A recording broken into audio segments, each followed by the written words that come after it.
Welcome to another ShareWise webinar. I'm your host, Wei from Homodeus Research, and today we're speaking with Martin Carolan, CEO of Provaris Energy, an ASX-listed technology company that designs large-scale tank and marine transportation solutions for two energy transition markets. One, moving hydrogen to customers, and two, moving captured CO2 to storage sites. Now, there are three key points which to me make this such an exciting story. Firstly, the technology. Provaris's proprietary tank designs now in the final stage of engineering and approvals and validated through partnerships with names like Carolan and Yinson. These designs target critical infrastructure markets that have policy, funding, and social support behind them, with Europe as the immediate focus. Secondly, the commercial model. Provaris has line of sight on revenue across both hydrogen and CO2, but without the burden of capex. Rather than owning fleets, the company licenses its tank IP and retains carried interest, earning fees through construction and over the life of each vessel. And thirdly, the catalysts. This isn't a single project story. It's a set of products that can be commoditized and repeated across markets, which is what makes the future valuation potentially open-ended. So, with the recent Yinson and Carolan milestones fresh on the table and a clear set of catalysts over the year ahead, let's get into it. Martin, great to have you with us today. Thanks for joining. Thanks, Wade. Great to be here. Great, thank you. So first, can you provide an introduction on Provaris, the strategy, and the current status or focus of the company? Yeah, thanks, Wade. I think you've done a great introduction. So Provaris is developing, as you said, storage and transport infrastructure solutions for two energy transition markets, that being hydrogen and more recently CO2. That commercial focus and our technical work here in Europe is where the need for shipping and storage at scale is now required, and presenting us with both large long-term and near-term opportunities. So the core advantage, as you started to highlight, is really about tank designs that increase the storage capacity for these large-scale supply chains required and lowering the transport cost per tonne. Hydrogen is not a cheap fuel in the early stages, so you need to be the cheapest and most efficient solution. And CO2 is, some might call, a garbage business. So that transport cost needs to be as low as it can. So our design and technology and solutions has attracted tier one offshore and shipping partners, as you mentioned. So in hydrogen, we own that 100%, and we're then working with project developers for supply and offtake, and Carolan as a future operator. And in CO2, we have a wonderful partnership with Yinson, who's funding our development, but then on a joint venture basis, we will then commercialize into their projects and others. So I think for investors, the key point, as you mentioned, we've got this inflection point where we're moving from engineering and approvals to these commercialization events and visibility of what the near-term revenue can look like.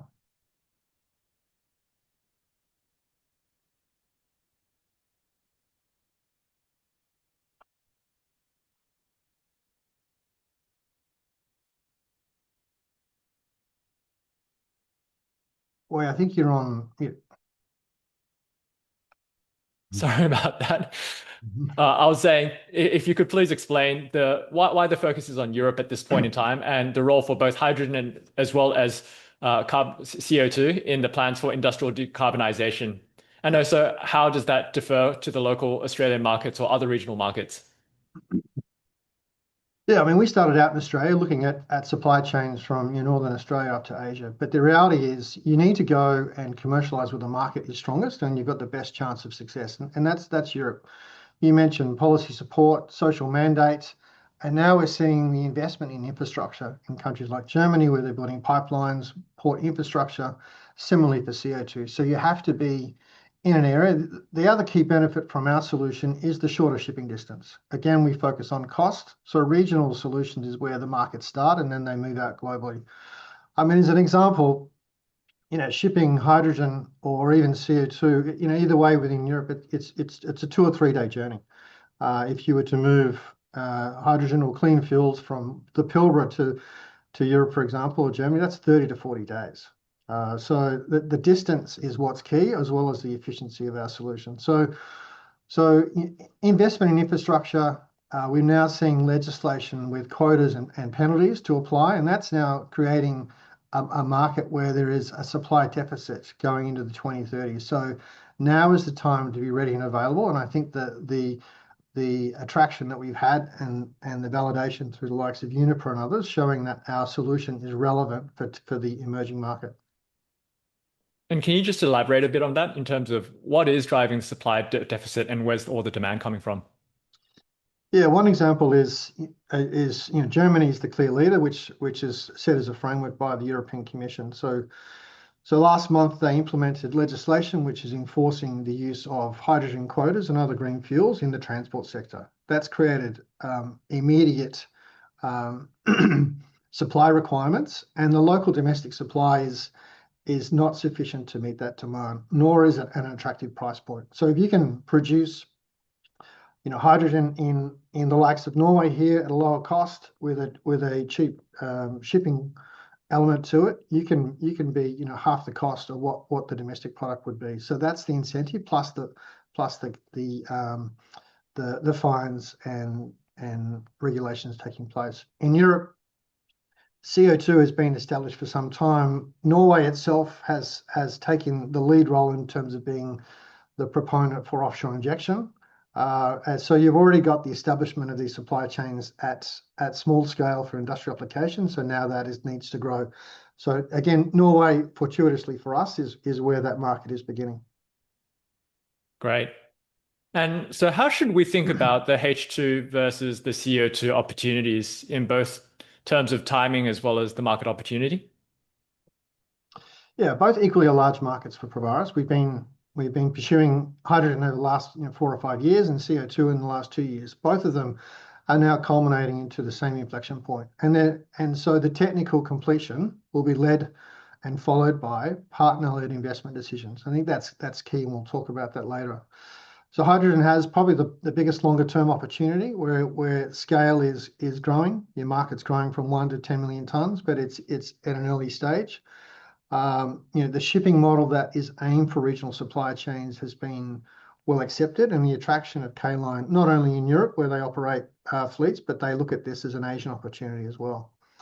CO2 can clearly be the earlier commercial market. It has greater acceptance from shipping and energy companies and infrastructure companies because if you can move energy to one port and bring back the emissions on the corresponding, that is attractive. So we've seen reports from the likes of DNV and others talking about an 80 billion investment market that's required to meet this 150 to 250 million tonne market. So clear signals that the market is very large.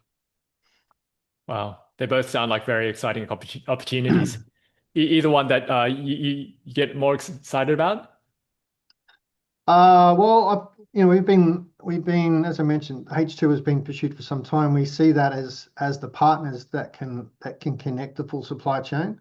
But more recently, we've seen this acceleration of the CO2, and having a funding partner like Yinson, who's also our development partner, will be a joint venture partner in commercialisation, and they have projects. It de-risks that pathway because we can see visibility in where the solution is going to go. So I think equally we still have a foot in both camps, but we think we can demonstrate that CO2 is coming quicker. Excellent. And I believe you're currently in Norway. What has been the recent focus and what's the latest developments? Yeah, as most people know, I spent quite a bit of time here. Most of the technical work is now done out of Norway. We have quite a large team at the moment working on the CO2 program. We also have our robotics and automation facility up on the west coast here in Norway, which is fabricating the H2 tank. We've just been on site last week with a delegation of executives from Carolan, both commercial and technical. So they continue to invest time and resources in understanding not just the design, but how we plan to fabricate and scale that into full-scale construction.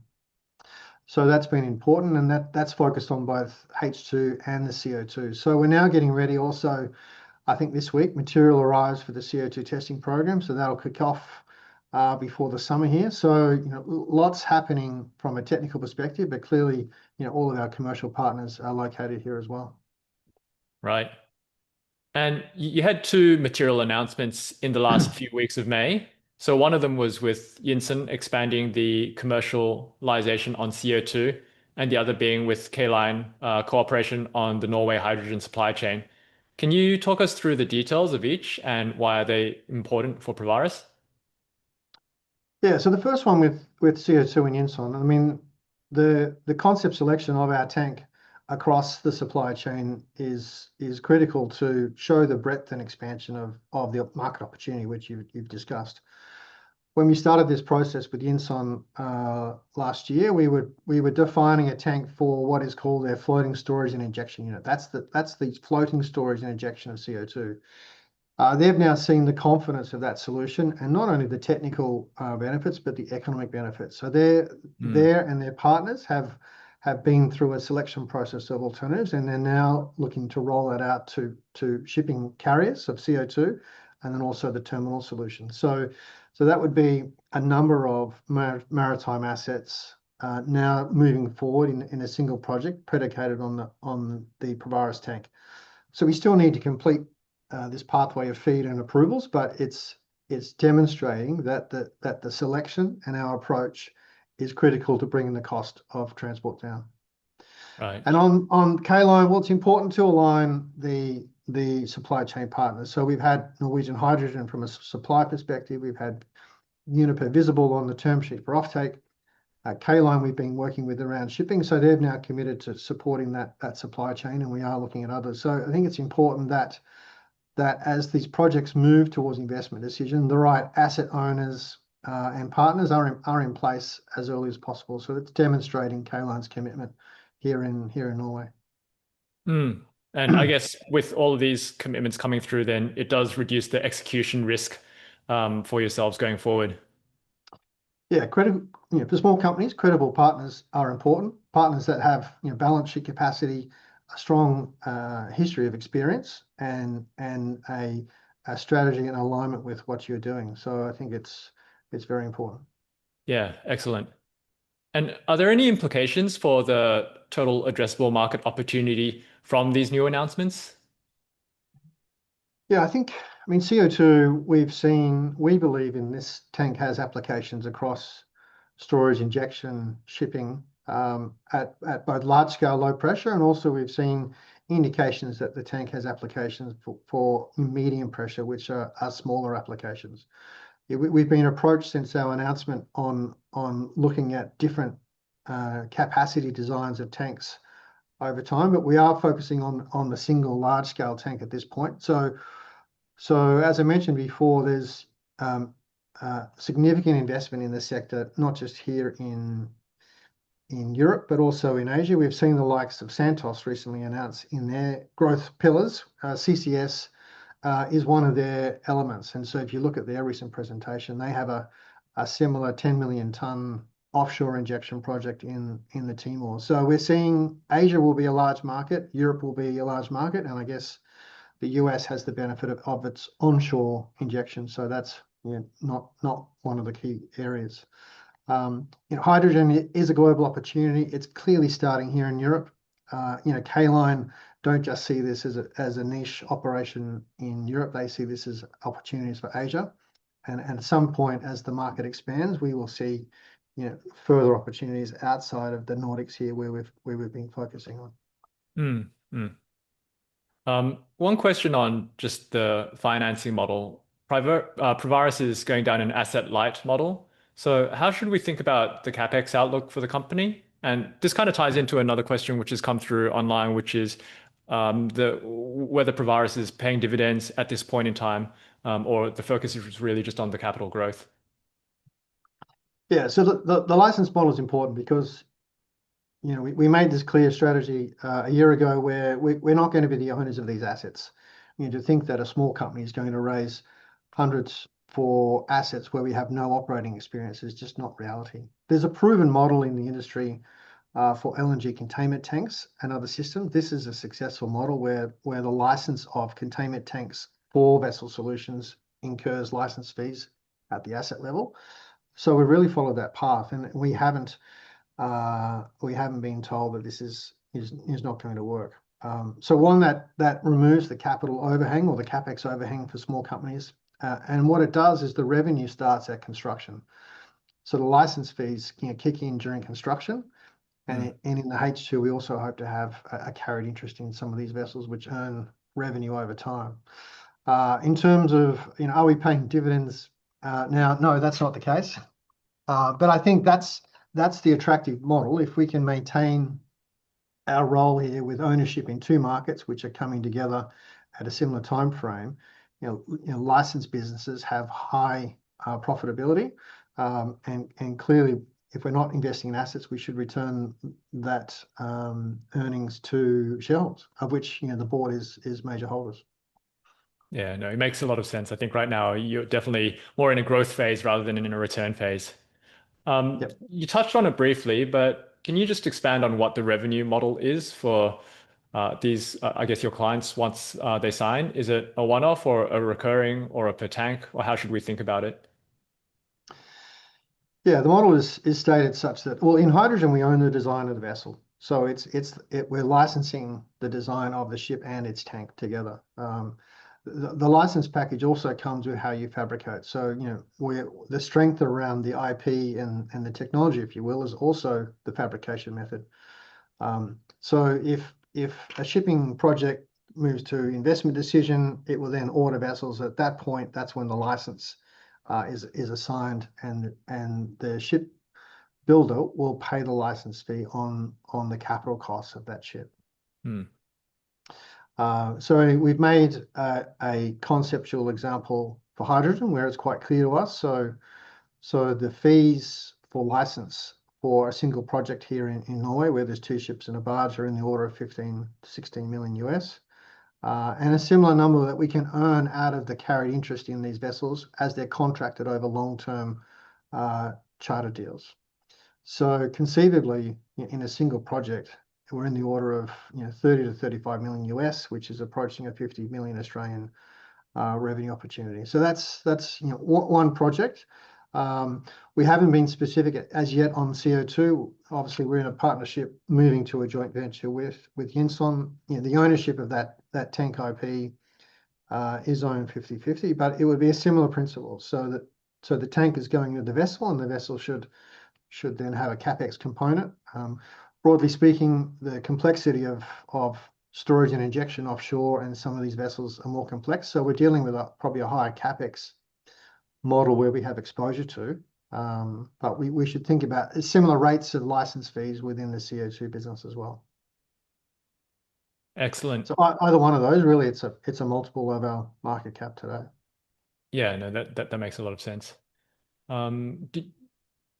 Let's see, just in terms of the alternatives that exist out there, thinking about the competition landscape for Provaris's design, what does that look like? Yeah.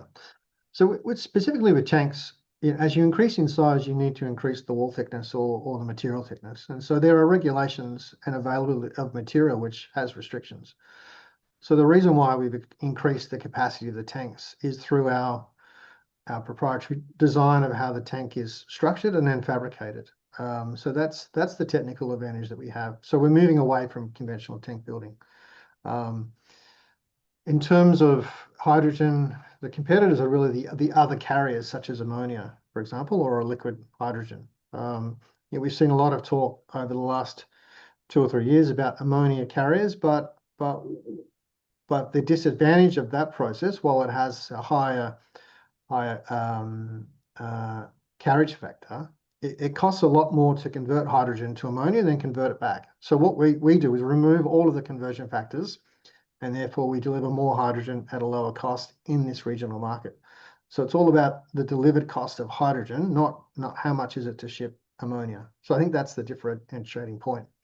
And in CO2, they need to scale. So we're scaling tanks from 5,000 or 6,000 cubics up to 25,000. So as you increase the tank size, you remove the number of tanks, you remove equipment from capex. So it has clear advantages around reducing ship size by increasing the utilization of hull through larger tanks. So we've seen with Yinson's designs, they're seeing strong economics, hence why we're being promoted through the supply chain. So there are alternatives, but we're doing things differently at a larger scale. So that's the key difference. Right. And so we are doing larger scale. There's a lot of demand out there, and we've got a capital light model. Can you talk about having that capital light model? is there any capacity constraints that we need to take into consideration? A question has come through. GTT in France is working on a hydrogen transport solution. I think Liquefied, are they a competitor? Well, GCT has been a leader for decades in LNG. I think they dominate market share in terms of LNG vessels. Clearly they would be working on a liquid hydrogen containment system.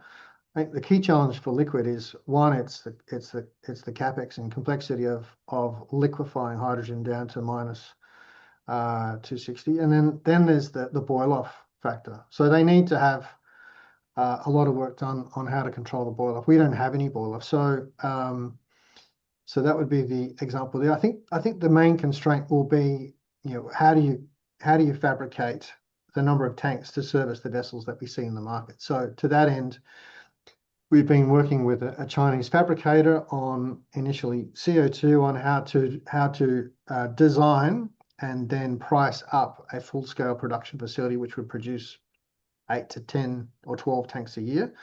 What does the cost of that factory look like, and how many tanks over what timeline can you produce at what cost? So we are solving the fabrication element as well. So a constraint will naturally be how many of these can you build, but at some point, once we've proven at commercial scale, this product will become commoditized, and then any number of people could have a license to fabricate and operate using these tanks. Well, Martin, it sounds like Provaris has a very exciting future, but a lot of these things that you're talking about sound quite long dated. So why should we be looking at Provaris now? What are the catalysts and milestones we should be looking out for over the coming year? Yeah, in a recent presentation and the demonstration through our quarterlies, we're coming to the culmination in CO2 of the front-end engineering and design phase, or FEED phase, for CO2. That's been funded by Yinson. We started the pre-FEED last year, and then over the last 6 months, we've completed FEED. That is on track for this month. And in parallel to that completion, you've got class approvals. So that is well underway and well advanced. So we should start to see evidence of that approval process, and that will culminate in what's called a Gaza approval, being the general arrangement for ship application. So that's the defining point at which these tanks can be constructed and put into vessels.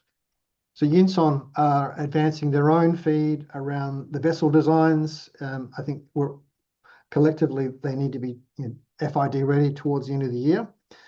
So that enables Yinson and its partners to make investment decisions next year. So we're not looking at 2-year technical programs. We're looking at the current and next quarter to complete. And then on hydrogen, we've been fabricating the prototype tank. That's been taking a little bit longer than we had expected, but it continues to have the outcomes that we need, and that will continue into the next quarter, and we should see a culmination there. So the class approval and technical programs are coming to an end, which then puts us in a position to firm up these commercial opportunities. So it's really, this year going into next is when you see those final elements come through. Right. And so what does our balance sheet look like? And when I think about these milestones which are coming over the next 12 months or so, are there any capital requirements that are attached to these milestones as they come through? Yeah, well, so we have obviously working capital requirements each quarter, which are quite clear from the quarterly. Importantly, we've seen Yinson fund the CO2 program, and they will continue to fund to a logical point of a joint venture arrangement this year. So we have modest capital expenses, and at some point we will need to go back to the market. But I think the important point is that we have funding support in place, and we budget according to those milestones. Got it. And just one final question, which is, when I think about the outlook for the company, what do you think are the key risks? What could go wrong with Carolan or Yinson? And are there any other major customers out there we should be keeping an eye out for? Yeah, I mean, key risks that we can't control is the macro factors. I think we've seen certainly a shift in the momentum within the sector, particularly for hydrogen. Now there's legislation is being put into place. So Germany's spending $19 billion on building a pipeline that needs hydrogen. So they're creating demand incentives and structures to ensure industry take up those quotas, and then they're incentivizing supply through subsidies and other things. So I think any slowdown there is obviously a risk, but we've actually seen an uptick this year, and that's culminated in visibly what Germany and Europe are doing. On CO2, clearly we have a partner that's in control of funding these assets and going to FID. They have a project with a partner on the storage here in Norway. They've been spending considerable capex on maturing that through FEED and approvals and appraisal drilling. So there's evidence that that's going forward.